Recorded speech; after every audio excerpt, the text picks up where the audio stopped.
सांगलीत ईश्वरपूर नगराध्यक्षांनी पदभार स्वीकारलाय। शरद पवारांच्या राष्ट्रवादीचे नगराध्यक्ष आनंदराव मलगुडे यांनी पदभार स्वीकारलाय।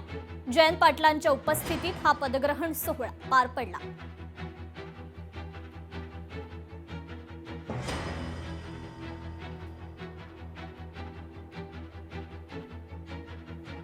तर ईश्वरपूर नगराध्यक्षांनी हा पदभार स्वीकारलेला आहे। आनंदराव मलगुडे यांनी हा पदभार स्वीकारलाय।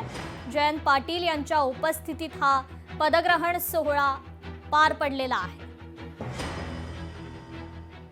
यानंतर बातमी बीडमधून आहे। माजल गावात विद्यार्थ्यांनी रस्ता अडवलेला आहे। दत्तनगर शाळेतील मुलांनी जिल्हाधिकाऱ्यांचा रस्ता अडवलाय। जिल्हाधिकारी कार्यालयासमोर विद्यार्थ्यांनी हे आंदोलन केलंय। रस्त्याची दखल घेऊन तत्काळ कामं करावी अशी मागणी या विद्यार्थ्यांची।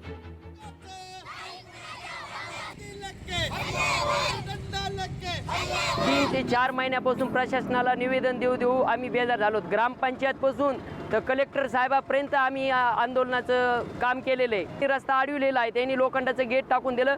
मुलांना कसल्याही प्रकारे शाळेत जाता येत नाही, शिक्षकांना बी कोणत्या प्रकारे शाळेत जाता येत नाही। तिथं अंगणवाडी जॉईंट आहे अजून जिल्हा परिषदला, पण अंगणवाडी सुद्धा मुलांची किंवा गर्भवती मातांची त्यांचा आहार पोषण आहार त्यांना घ्यायला जाता येत नाही। ह्यांचे पोरं कुठे शिकतायत? बाहेर देशात शिकतायत। इथले विद्यार्थी जिल्हा परिषदमध्ये शिकण्यासाठी त्यांना जावं लागतं आणि त्यांच्या त्या ठिकाणी रस्ता नाही आहे। आणि इथं वारंवार निवेदन देऊन देखील BDOला निवेदन देऊन देखील तहसीलदार साहेबाला निवेदन देऊन देखील विवेक जॉन्सन सर यांना निवेदन देऊन देखील हे झोपीचं सोंग करतायत।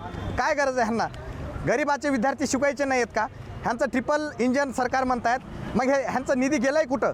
जर विद्यार्थ्यांना रस्त्यांसाठी जर कसरत करावी लागत असेल तर यापेक्षा लाजिरवाणी गोष्ट कोणतीच नाही। पालकमंत्री अजितदादा पवार असतील किंवा स्थानिक लोकप्रतिनिधी, त्याला आपण म्हणतो आमदार विजयसिंह पंडित, त्याचबरोबर जिल्हाधिकारी विवेक जॉन्सन साहेब यांनी झोपेचा सोंग घेतलेला आहे यांचा विवेक जागा करण्यासाठी आणि या विद्यार्थ्यांना न्याय मिळावा आणि तातडीने ज्याने कोणी रस्ता अडवला आहे त्याच्यावर गुन्हे दाखल करण्यात यावेत आणि ज्या लोकांनी 2.25 महिने शासनाच्या या लेकरांची हेळसांड चालवली आहे त्यांच्यावर सुद्धा प्रशासकीय कारवाई करण्यात यावी।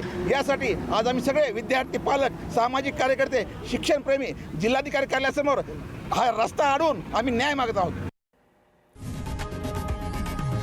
लोकशाही मराठी ऐका, पहा, जागरूक रहा।